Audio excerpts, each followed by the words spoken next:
Oh man, we up here with Ace, man. It's gonna be a good time, fantastic conversation. Let me ask you a question. When it comes to the black community, when it comes to the black celebrity, do you think that they're putting a positive image of the black community? Do you think they're uplifting the black community, or do you think they're putting out a negative image? And I believe it's the image of what actually is going on. The image that we see broadcast over and over on the television is us.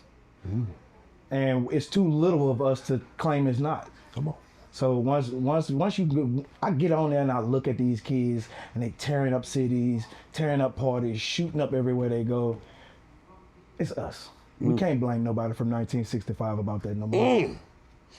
Well, speaking on that, and since we want to go there, let's go there. Let's go there. You know, we were talking about all the things that happened in the past and saying, oh, that's the reason why we can't, make it in this world. Oh, you don't understand slavery, all these different terrible things that happen in our lives. Is that something that's affecting us right now? Absolutely not. No?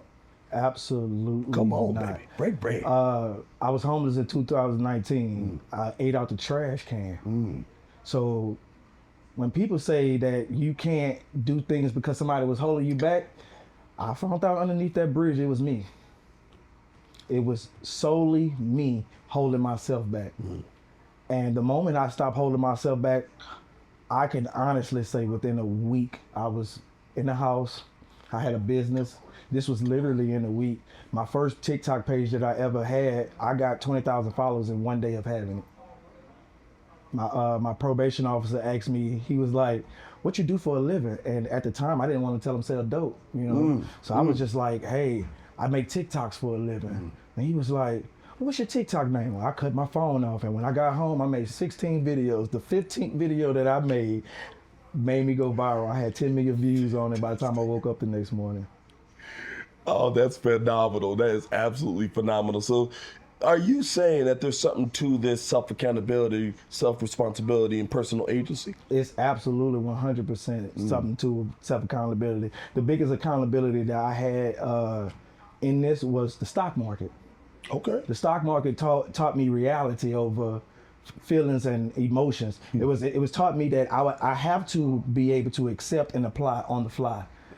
I can't look at what it used to be and think that it's going to continually be that thing. So the stock market was my actual reality check to wake the hell up. Come on. And since you brought up the stock market, when it comes to fiscal responsibility within the black community, how do we improve upon that? And, because everyone's talking about reparations. Will reparations help the black community? If the black community, let's say everyone got $100,000, would that help us? The black community could have been helped itself if it didn't spend trillions of dollars a year on everything else.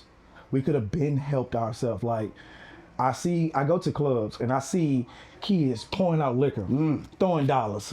Well, there go your reparations right there. You just threw it away, and you can keep doing it as long as you want to. I won't be a fool with you. And a lot of times they do this type of these theatrics, pouring out liquor and all that, because you see it in hip hop, music videos and whatnot. What kind of effect has hip hop had on the black community? Probably the most negative effect ever on because I could clearly see even now. I grew up, now I can't listen to certain music at all. And I thought my grandpa and them was tripping. And I used to be like, man, no, cut that on, man. I ain't gonna make me do nothing. And I realized everywhere I went, I carried that energy. Like, if somebody did me this, I'ma do him that. As soon as he do this, I'ma do him that. And then my conversations was that all day. So, of course, when you finally get in the situation, you're gonna react immediately.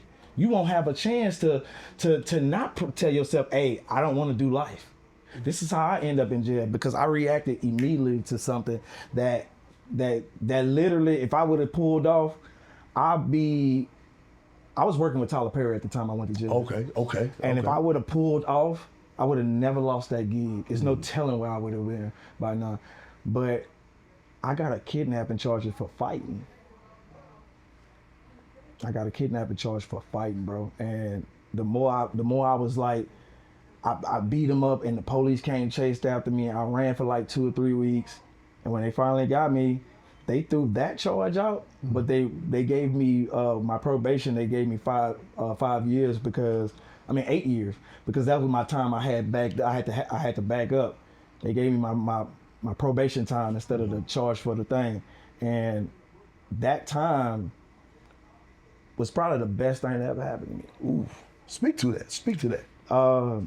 Truthfully, you know the 9 months that a kid does in the womb, I did that in solitary confinement. And the same creative thoughts is what I found out. The same creative thoughts that a child has in the womb is what I had in that cell by myself. So clarity hit me in a whole nother way versus constantly thinking what life should be and what this should be and how it should be. I focus on what it is and I adapt it. Yeah, I really love that. You know, obviously you went through some situations and circumstances that negatively affected you, that you self-admitted that you put yourself in, but you learned from those mistakes. What do you do now to help other people realize that they need to not go down the path that you went down and to help give back, if you will? Curse them out. I curse they ass out because I realized my only way to truth was losing everything. And instead of getting you to the point where you lose everything to get to that truth, I'm just going ahead and give it to you the rawest way possible, like we in the barbershop. I have no ties and no affiliations to anything but me and God. So my truth is going to be layered with truth. I can speak to you in multiple layers, but the only way I figured we could get to these criminals, these killers, these abortionists, these rapists, and all these other people, we can't have no more TD Jakes talking to them. Ooh. You could be calm as you want to, and you can say it as sweet as you like to. You can rub them down, but TD Jakes gonna touch you. I'm not. Oh. So the thing that you need to realize is every time I say something, it's the absolute truth, no matter how it came. When I got hit by a car in 2023. Sheesh. I realized that when I got hit by that car, God took me out of my body. We had a full-fledged conversation. He told me the only cuss word is damn. That's the only one that could actually curse somebody. So I was like, Lord, I don't know how to say it like them. He was like, go. And you say it like you. So now I stand 100% on what I'm saying because I got guys at the Pentagon, guys at CIA, guys in the FBI, guys in the Secret Service, and they relay information to me. And because of what happened to me, I'm able to take information, absorb it, and download it in an instant and speak it out the way it's supposed to be said. Like I said, we have enough people talking sweet to you. Ain't shit changed. Well, let me ask you this. Let's finish this off with this, man. If you had some words of wisdom, for the Black community, for a lot of people who are suffering out here and putting themselves through these different situations, circumstances that are negatively affecting themselves, what would your advice be to them? My advice would be to them is to focus on the house. I think we make a grand entrance or a grand plan to fix the world or fix the Black people or try to. If you focus on your house, that'll happen like that. Like that. Like you won't have to keep going around and trying to convince people. That's my biggest thing. I'm not in the business of convincing a soul. I want all the people that already want to do it.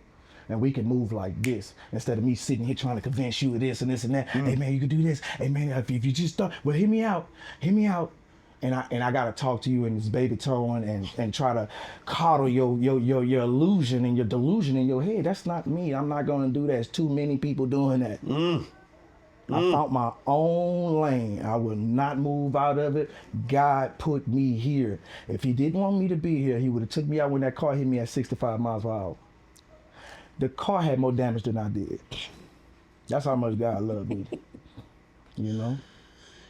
Ace, your testimony is fantastic. We need more people out like you out there on the front lines, giving the truth, because as the Bible says, the truth shall set us free. Amen. Ace, I appreciate you, man. Thank you for your diligence. I appreciate you. Keep pushing. Thank you.